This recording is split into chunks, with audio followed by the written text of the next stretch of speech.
Pemirsa MNC Peduli kembali menyalurkan bantuan untuk masyarakat dan institusi kesehatan yang berada di Kabupaten Semarang. Kali ini bantuan yang diberikan akan disalurkan melalui pemerintahan Kabupaten Semarang kepada institusi kesehatan dan pelaku UMKM penyandang difabel.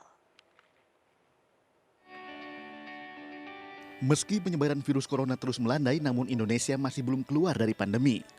Untuk itu, MNC Peduli kembali menyalurkan bantuan berupa alat pelindung diri, vitamin, dan alat kesehatan, serta beragam poster edukasi stunting untuk institusi kesehatan yang berada di Kabupaten Semarang.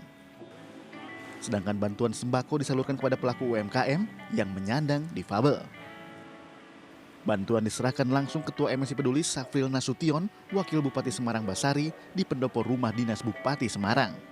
Terima kasih atas bantuan dari MMC Peduli ini, yang intinya bantuan ini sangat membantu sekali untuk masyarakat kami, yang mana masyarakat kami yang terdampak pandemi COVID ini sampai hari ini kan juga masih dalam tahap pemulihan dan alhamdulillah. Ini memang yang bukan yang pertama kita lakukan dengan pemerintah Kabupaten Semarang. Kita secara rutin bekerja sama dengan pemerintah Kabupaten Semarang. Dan harapannya ke depan ini tadi sudah sepakat dengan Pak Wakil Bupati akan kita kembangkan terus untuk hal-hal yang lebih baik. MNC Peduli berkomitmen untuk terus membantu sesama dengan berbagai programnya dalam upaya memberikan kontribusi sosial kepada negara. Dari Semarang, Jawa Tengah, Taufik Budi Nur Cahyanto, iNews melaporkan. Kita ke informasi mancanegara, pemirsa, sedikitnya 21 orang tewas dalam tragedi penembakan massal di sebuah sekolah dasar di negara bagian Texas, Amerika Serikat, Selasa waktu setempat. Sebagian besar korban adalah anak-anak siswa sekolah tersebut. Sebanyak 19 anak dan 2 orang dewasa meninggal dunia dalam penembakan yang terjadi di Robb Elementary School.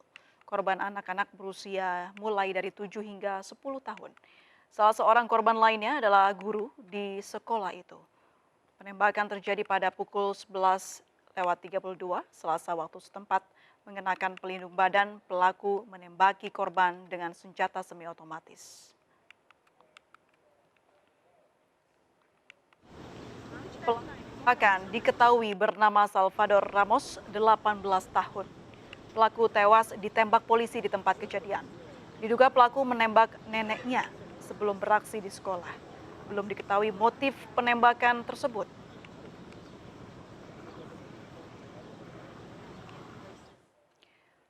Sementara itu, Presiden Joe Biden mendesak parlemen untuk memperketat larangan penggunaan senjata api menyusul penembakan maut yang menewaskan 21 orang.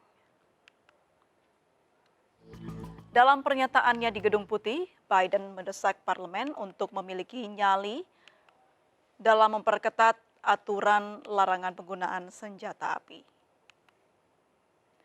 Biden menegaskan saat ini menjadi waktu krusial untuk mengubah kesedihan orang tua korban dan seluruh bangsa menjadi aksi nyata. Biden juga mendesak seluruh komponen pemerintahan untuk segera bertindak menghentikan kekerasan penggunaan senjata api.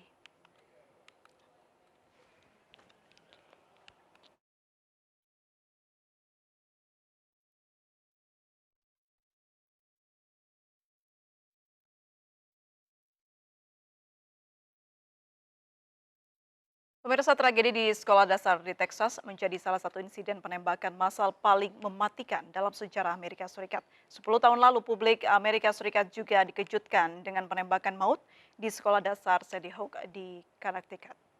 Dalam kejadian itu, 26 orang tewas, di mana 20 di antaranya anak-anak berusia 6 hingga 7 tahun.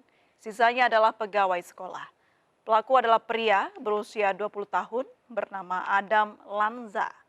Mirip apa yang dilakukan Ramos, Lanza menghabisi nyawa ibunya sebelum melepaskan tembakan di sekolah itu. Lanza diketahui bertindak sendirian, termasuk dalam merencanakan aksinya.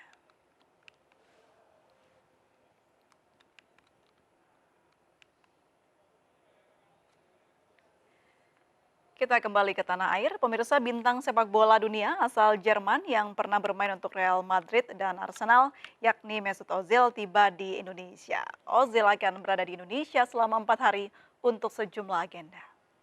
Dengan pengawalan ketat, petugas gabungan kepolisian dan TNI, Ozil tiba di Indonesia melalui Terminal 3 Bandara Internasional Soekarno-Hatta, Tangerang, Banten pada Selasa petang. Kedatangannya ke Indonesia untuk menghadiri beberapa kegiatan di Jakarta, di antaranya coaching klinik yang rencananya digelar di Jakarta International Stadium.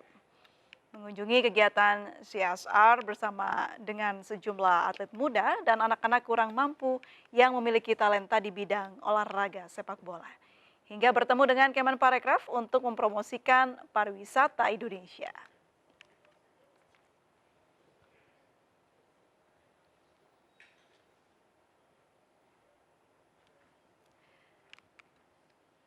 Dan pemirsa, informasi tadi mengakhiri MNC News Now hari ini. Mari berbagi untuk masyarakat yang terdampak bencana di tanah air melalui MNC Peduli. Tetap patuhi protokol kesehatan. Saya Aprilia Putri, sampai jumpa.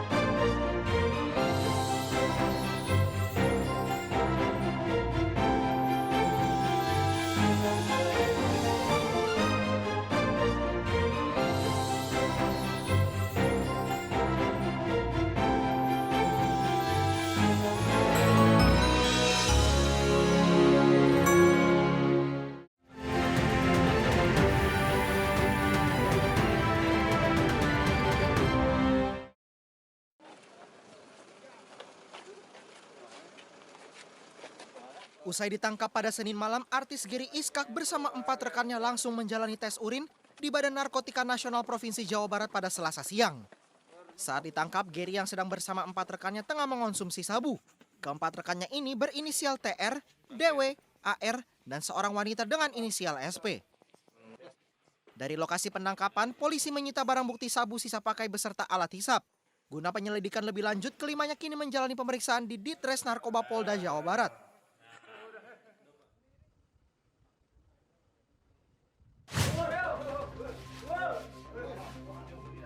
Sapi berukuran besar jenis limosin dengan berat kurang lebih 1 ton milik warga desa Nguter, Lumajang, Jawa Timur ini mati akibat terserang PMK. Sapi ini mati usai sepekan terserang penyakit mulut dan kuku dengan gejala mengeluarkan cairan berbusa serta kaki bengkak. Evakuasi sapi dari kandang membutuhkan pertolongan warga. Puluhan warga bergotong royong mengevakuasi bangkai sapi dari kandang untuk dikubur di belakang rumah. Matinya sapi milik Mulyadi menambah rentetan panjang jumlah sapi mati di Lumajang akibat wabah PMK. Total 17 ekor sapi mati terserang wabah PMK. Sementara itu, Pemkab Lumajang terus berupaya menanggulangi wabah PMK dengan menyiagakan puluhan dokter hewan dan memetakan wilayah aman agar wabah PMK tidak semakin meluas. Berbagai upaya diterapkan, nyatanya hingga kini wabah PMK di Lumajang, Jawa Timur tak kunjung teratasi. Jumlah paparan terhadap hewan ternak bahkan semakin tinggi, mencapai 1.117 ternak. Merebaknya PMK berdampak pada harga ternak sapi yang terus menurun, imbas dari menurunnya minat beli masyarakat terhadap daging sapi.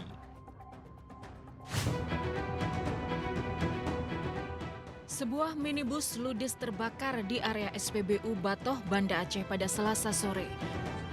Kobaran api cukup besar membuat warga sekitar was-was. Menurut saksi mata, kebakaran berawal saat petugas SPBU lalai mengisi BBM ke sebuah minibus. Minibus yang seharusnya diisi BBM jenis solar justru diisi Pertalite. Takut mogok, pemilik mobil dan petugas berupaya mendorong mobil ke area lain di SPBU. Namun saat upaya pengurasan manual, terjadi percikan api dan seketika minibus terbakar. Polisi telah menurunkan tim Inafis dan memeriksa sejumlah saksi yang melihat kejadian tersebut.